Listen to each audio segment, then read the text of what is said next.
81. ¿Se hunden los barcos hasta el fondo del mar o llega un momento en que la presión les impide seguir bajando? Un objeto se hunde en el agua si es más denso que ella. La densidad del agua es de 1 gramo por centímetro cúbico, y las sustancias como la piedra o los metales son mucho más densos que eso. Los barcos, aunque están construidos de grandes masas de acero, flotan porque en su interior encierran grandes espacios de aire. La densidad media del acero y demás materiales de construcción más el volumen de aire dentro del barco es menor que la del agua. Si por accidente entra agua en el barco, la densidad media de los materiales de construcción más el agua del interior es mayor que la del agua y el barco se hunde. A medida que se hunde, va experimentando presiones cada vez mayores. En la superficie del océano, la presión, debida a la atmósfera, es de 1.034 gramos por centímetro cuadrado de superficie. 10 metros más abajo, el peso de esa columna de agua añade otros 1.034 gramos por centímetro cuadrado a la presión, y lo mismo para cada uno de los 10 metros siguientes.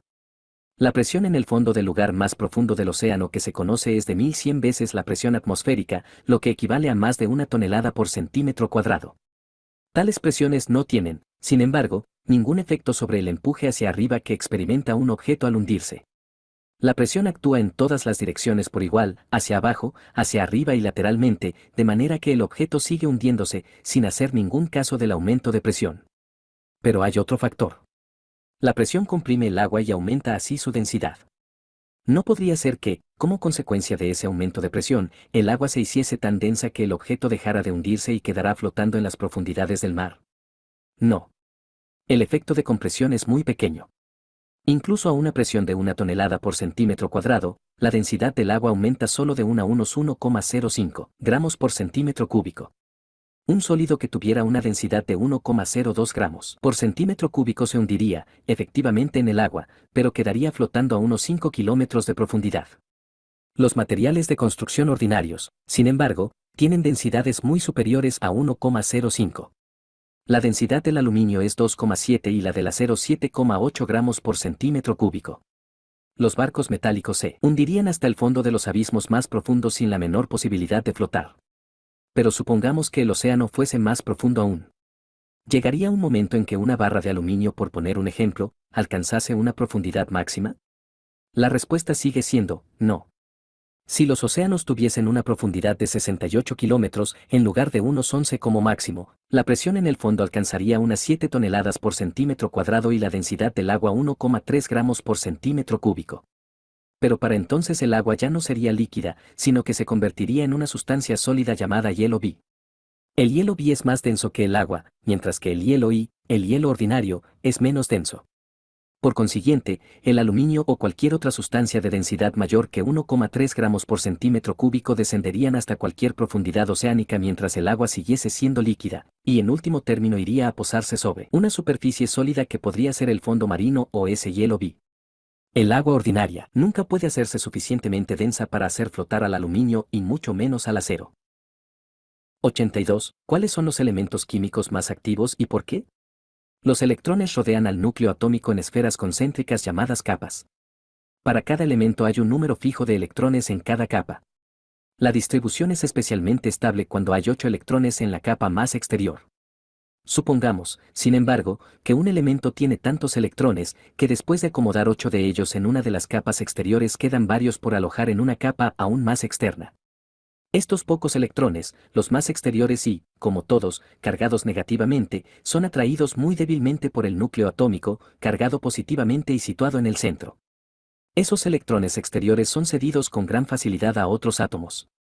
Lo que quede ahora del átomo es esa disposición estable de 8 electrones en la capa más externa. Las reacciones químicas implican la transferencia de electrones, por lo cual un elemento que pueda perder fácilmente uno o más participará ávidamente en tales reacciones y será químicamente activo. Por lo general, cuantos menos sean los electrones que excedan de 8, tanto más fácilmente son transferidos y más activo es el elemento. Los elementos más activos con los que tienen un único electrón por encima de los 8, aquellos en los que hay un electrón solitario en las capas exteriores. Ejemplos de tales elementos son el sodio, con una distribución electrónica en 3 capas, 2, 8, 1, y el potasio, en 4 capas, 2, 8, 8, 1. Las capas electrónicas interiores tienden a aislar a ese solitario electrón exterior del núcleo, positivamente cargado. Cuantas más capas haya entre medias, tanto más débil es la atracción del núcleo sobre el electrón exterior y tanto más fácil es que el átomo lo transfiera. Por eso el potasio es más activo que el sodio, y el cesio, 2, 8, 18, 18, 8, 1, más aún que el potasio. Todavía más activo sería el francio, 2, 8, 18, 32, 18, 8, 1, pero tiene el inconveniente que solo se pueden estudiar unos cuantos átomos cada vez. Su isótopo más estable tiene una vida media de solo 21 minutos. El cesio es, por tanto, el elemento metálico estable más activo. Supongamos ahora que a un elemento le faltan algunos electrones para completar una capa exterior de 8. Tales átomos muestran cierta tendencia a aceptar ciertos electrones hasta completar la cifra de 8. Por consiguiente, intervienen ávidamente en reacciones químicas y son activos. En general, cuanto menor es el número de electrones que faltan para completar los 8, mayor es la tendencia a aceptar electrones. Por eso los elementos más activos de esta clase son aquellos cuyos átomos contienen 7 electrones en la capa exterior, necesitando solo uno para completar los 8. Ejemplos de tales elementos son el cloro, cuya distribución de electrones es 2, 8, 7, y el bromo, con 2, 8, 18, 7. En estos elementos ocurre que cuanto mayor es la atracción del núcleo, mayor es la tendencia a robar el electrón que falta. A menor número de capas internas de electrones, menor aislamiento alrededor del núcleo, mayor la atracción de este y más activo el elemento.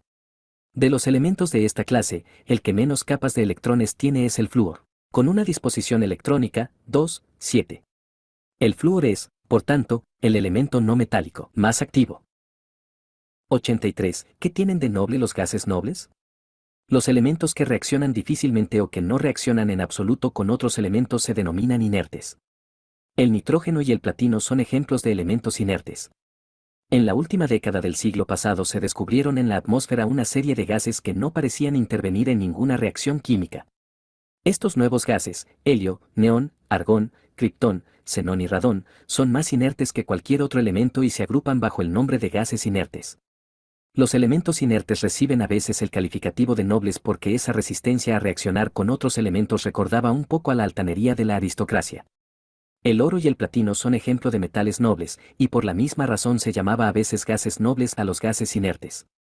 Hasta 1962 el nombre más común era el de gases inertes, quizá porque lo de nobles parecía poco apropiado en sociedades democráticas. La razón que los gases inertes sean inertes es que el conjunto de electrones de cada uno de sus átomos está distribuido en capas especialmente estables. La más exterior, en concreto, tiene 8 electrones. Así la distribución electrónica del neón es 2, 8, y la del argón, 2, 8, 8. Como la adición o sustracción de electrones rompe esta distribución estable, no pueden producirse cambios electrónicos. Lo cual significa que no se pueden producir reacciones químicas y que esos elementos son inertes. Ahora bien, el grado de inercia depende de la fuerza con que el núcleo, cargado positivamente y situado en el centro del átomo, sujeta a los 8 electrones de la capa exterior.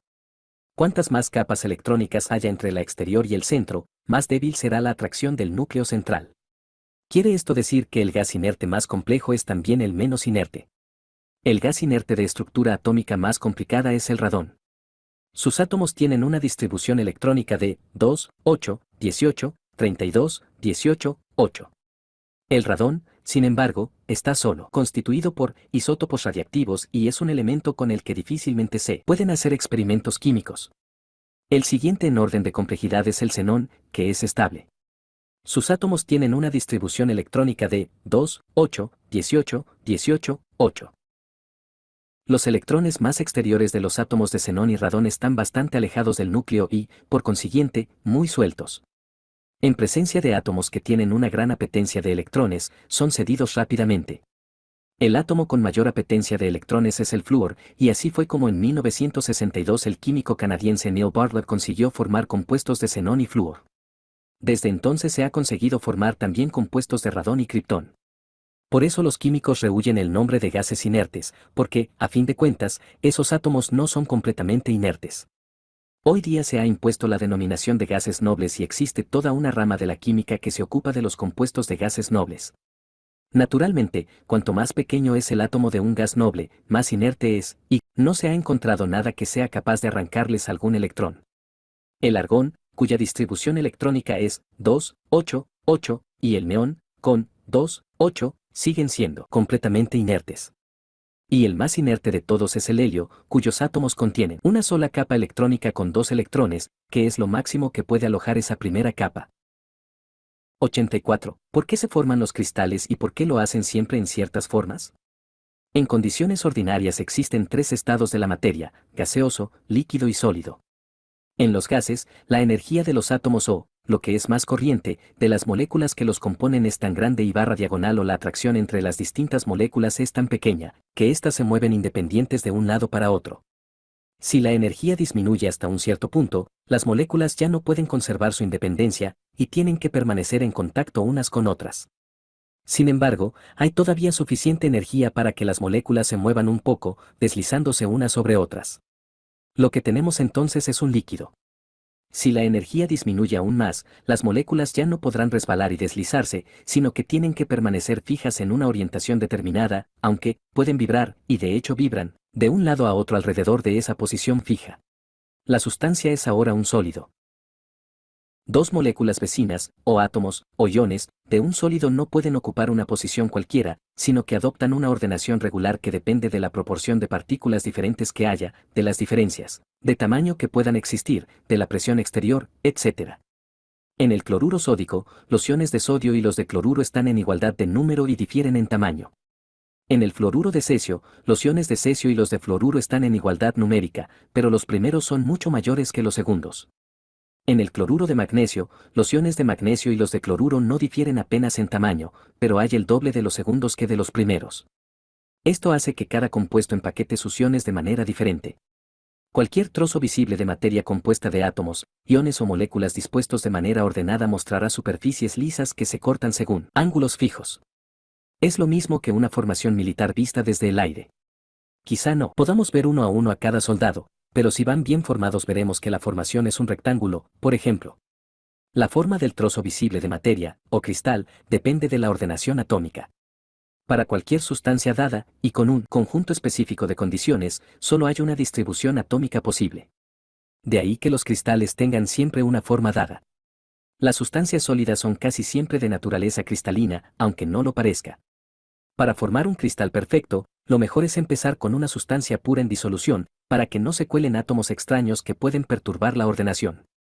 Luego hay que enfriarla lentamente, para que los átomos tengan tiempo de irse colocando cada uno en su lugar. Lo que predomina en la naturaleza son mezclas de sustancias, y por eso lo que resulta al final es una yuxtaposición de diferentes tipos de cristales que se entrecruzan. Además, si el enfriamiento es muy rápido, se empiezan a formar tantos cristales que ninguno de ellos tiene la oportunidad de pasar del tamaño microscópico, con lo cual cada uno se orienta por su lado y no dan una forma determinada. Por eso es muy raro ver cristales grandes y limpios en la naturaleza. Lo que solemos encontrar son trozos irregulares de material compuesto por cristales microscópicos que no vemos. Hay sustancias sólidas que no son cristalinas y que, por tanto, no son realmente sólidas. El vidrio, por ejemplo. El vidrio líquido es muy viscoso, y eso impide que los iones se muevan con soltura y se ordenen adecuadamente. Al enfriarse el vidrio, los iones se van moviendo cada vez más despacio hasta que se detienen del todo, conservando en adelante la posición que tenían en ese momento. En tales condiciones no hay ordenación ninguna, de modo que el vidrio sólido es realmente un líquido subenfriado. El vidrio es ciertamente duro y parece sólido, pero no tiene estructura cristalina ni tampoco, lo cual es decisivo, un punto de fusión definido. Por eso el vidrio sólido se va ablandando poco a poco al calentarlo. 85. ¿Se puede comprimir el agua? La contestación más sencilla es que cualquier cosa se puede comprimir. Lo cierto es que es mucho más fácil comprimir materia en forma gaseosa que en cualquier otra modalidad. Y es porque los gases están compuestos de moléculas muy separadas entre sí. En el aire normal, pongamos por caso, las moléculas ocupan algo así como una décima parte del volumen total. Para comprimir un gas basta con apretujar las moléculas un poco contra la tendencia expansiva de su propio movimiento aleatorio y eliminar algo del espacio vacío que existe entre ellas. Es un trabajo para el cual basta la fuerza muscular del hombre. Cuando hinchamos un globo estamos comprimiendo aire. En el caso de los líquidos y sólidos, los átomos y moléculas que los componen están más o menos en contacto. Si no se acercan aún más es por la repulsión mutua de los electrones que existen en las regiones exteriores de los átomos. Esta repulsión es una resistencia mucho más fuerte a la compresión que el movimiento molecular en un gas. Se quiere decir que los músculos humanos no bastan ya para realizar este trabajo, al menos para que sea perceptible.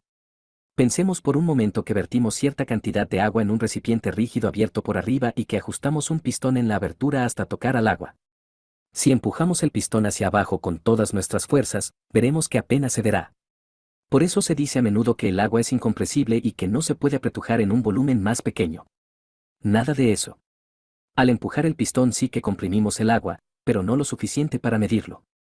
Si la presión aplicada es mucho mayor que la que pueden ejercer los músculos humanos, la disminución del volumen de agua o de cualquier otro líquido o sólido llega a ser medible.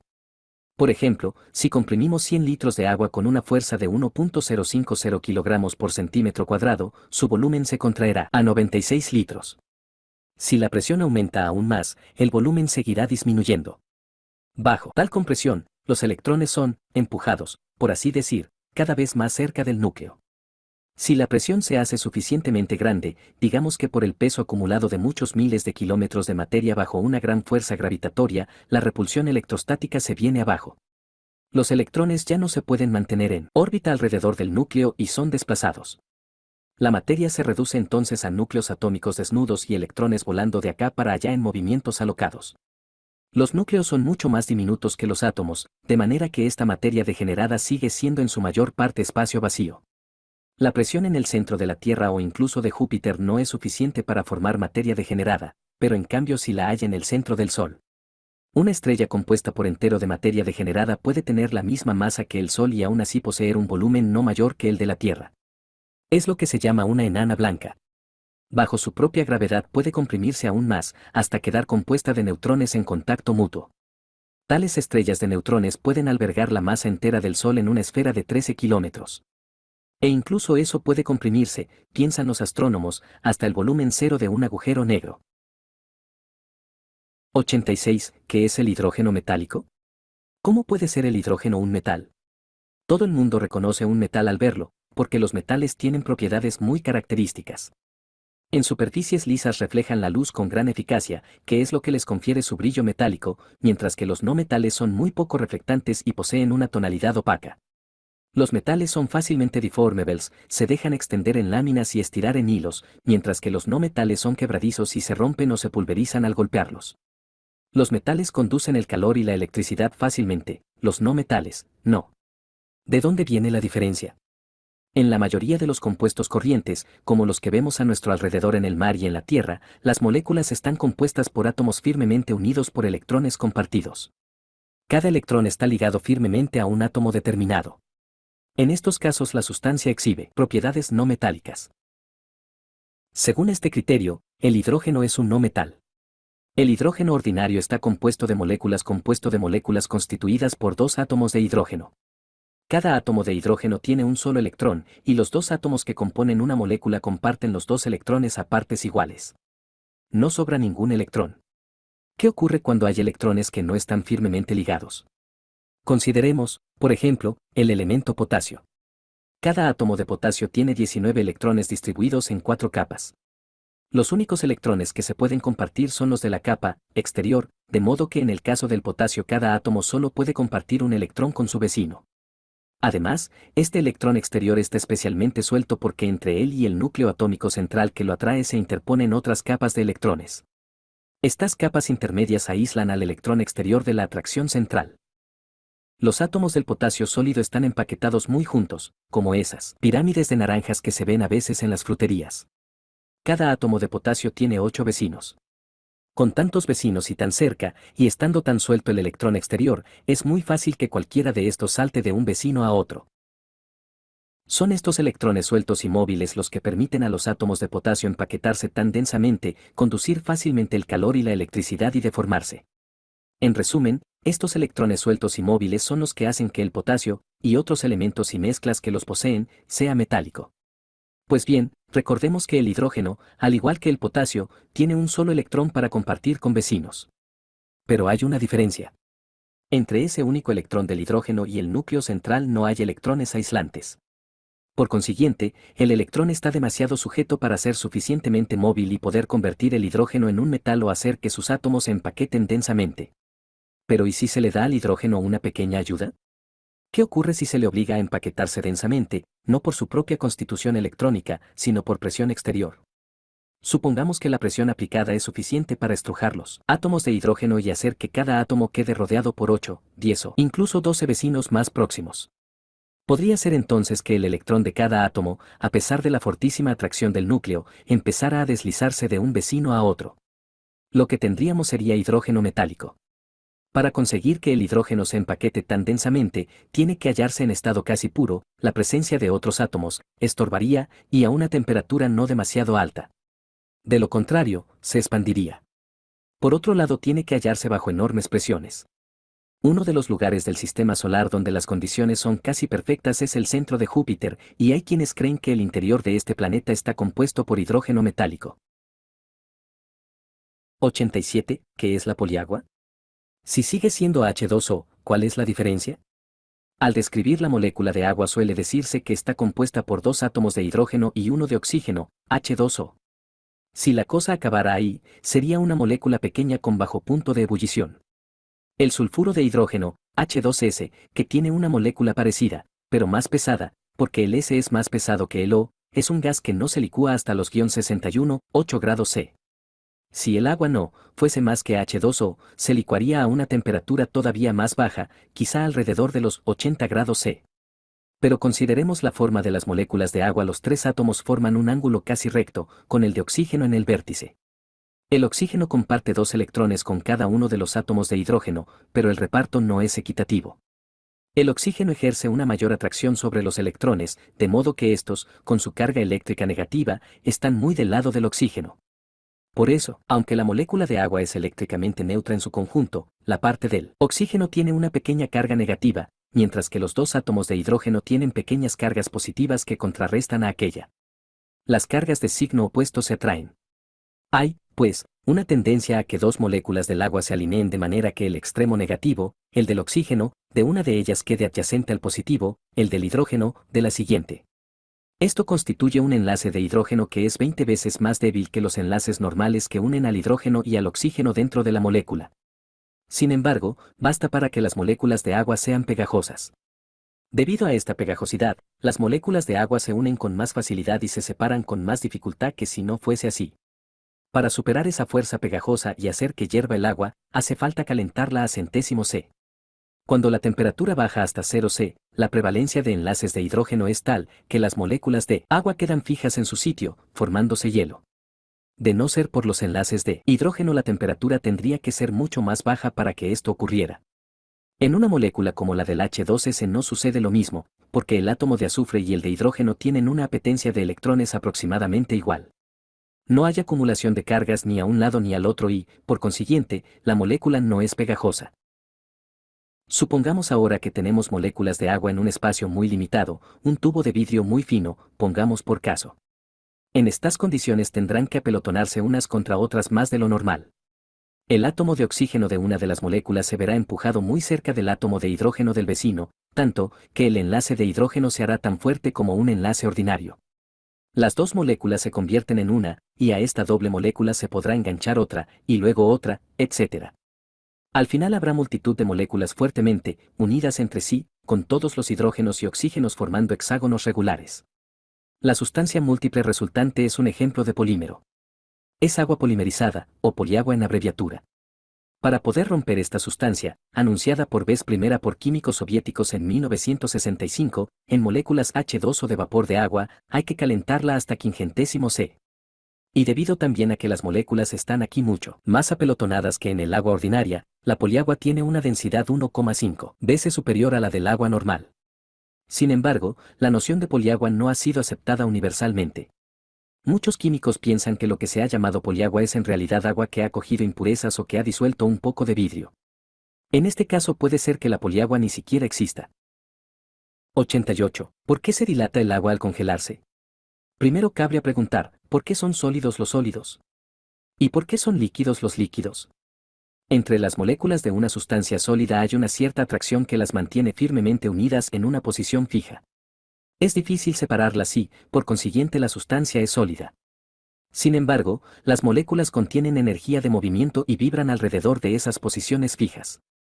Al subir la temperatura, van ganando cada vez más energía y vibrando con mayor violencia. En último término adquieren tanta energía que la atracción de las demás moléculas no basta ya para retenerlas. Rompen entonces las ligaduras y empiezan a moverse por su cuenta, resbalando y deslizándose sobre sus compañeras. El sólido se ha licuado, se ha convertido en un líquido. La mayoría de los sólidos son cristalinos. Es decir, las moléculas no solo permanecen fijas en su sitio, sino que están ordenadas en formaciones regulares, en filas y columnas. Esta regularidad se rompe cuando las moléculas adquieren suficiente energía para salirse de la formación y entonces el sólido se funde. La disposición regular de las moléculas en un sólido cristalino suele darse en una especie de orden compacto.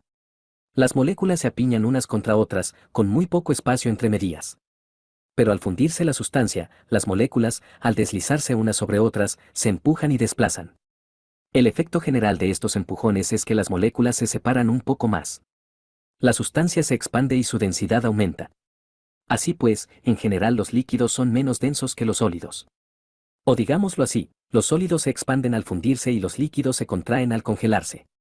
Sin embargo, mucho depende de cómo estén situadas las moléculas en la forma sólida.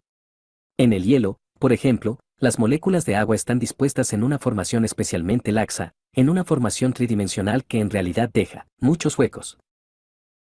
Al aumentar la temperatura, las moléculas quedan sueltas y empiezan a moverse cada una por su lado, con los empujones y empellones de rigor. Lo cual las separaría, si no fuese porque de esta manera muchas de ellas pasan a rellenar esos huecos.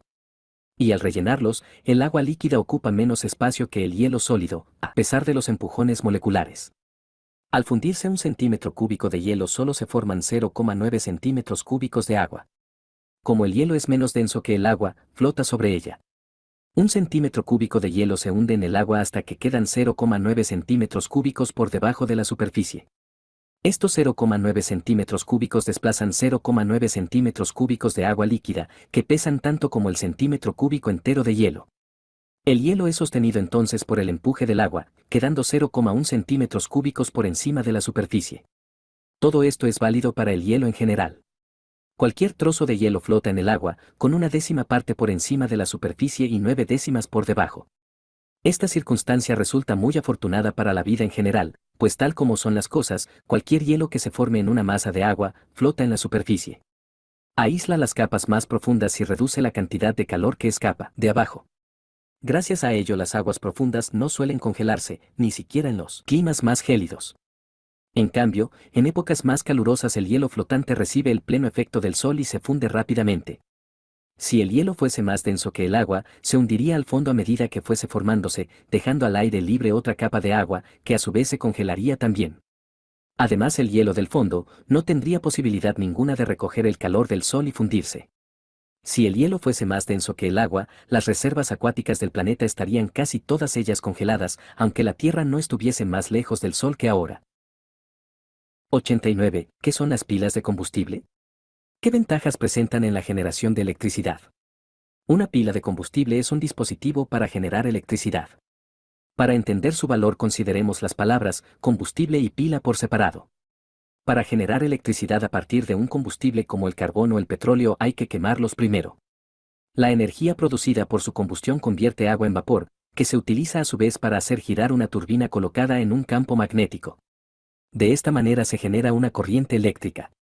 Es decir, convertimos la energía química del combustible en energía térmica para luego convertir esta en energía eléctrica. En el transcurso de esta doble conversión se pierde gran parte de la energía química primitiva, pero el combustible es tan barato que esa pérdida no impide producir grandes cantidades de electricidad sin un gasto excesivo. También es posible convertir directamente energía química en energía eléctrica sin pasar por el calor. Para ello hay que usar una pila eléctrica. Esta pila consiste en una o más soluciones de ciertos productos químicos en las que se sumergen dos barras metálicas llamadas electrodos. En cada uno de los electrodos se produce una reacción química en la que o se absorben o se liberan electrones. La presión de electrones en uno es mayor que en el otro, de modo que si los dos están conectados mediante un cable, los electrones pasarán por el de un electrodo a otro. Ese flujo de electrones es una corriente eléctrica que persistirá mientras las reacciones químicas persistan en la célula. Las baterías de linterna son un ejemplo de tales pilas.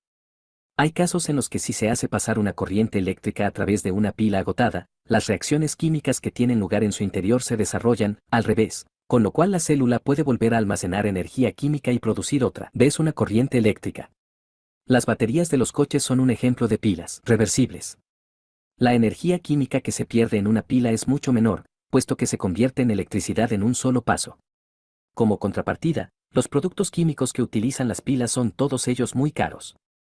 Las pilas de linternas utilizan zinc, por ejemplo, y plomo las baterías de los coches. El coste de los metales necesarios para abastecer de electricidad a una ciudad entera por este procedimiento sería de miles de millones de dólares diarios. La pila de combustible sería un dispositivo que combinase ambas ideas, la de combustible y la de la pila eléctrica. Es una célula cuyas reacciones químicas no implican el uso de metales caros, sino de combustibles baratos. La energía química de dichos combustibles se convierte en energía eléctrica en un solo paso, con una pérdida mucho menor que en el procedimiento normal de 2 etapas.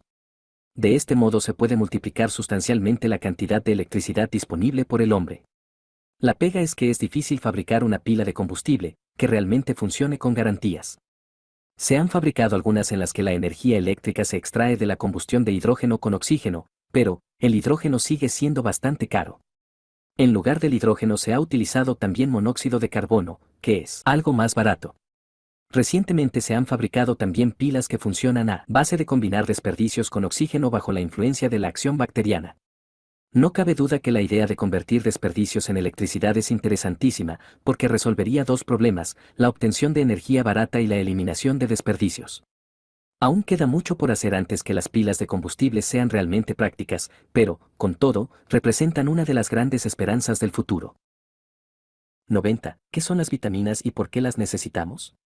Para entender lo que son las vitaminas tenemos que empezar por las enzimas. Las enzimas son moléculas que sirven para acelerar ciertos cambios químicos en el cuerpo. Las enzimas se presentan en miles de variedades, porque cada cambio químico está gobernado por una enzima particular.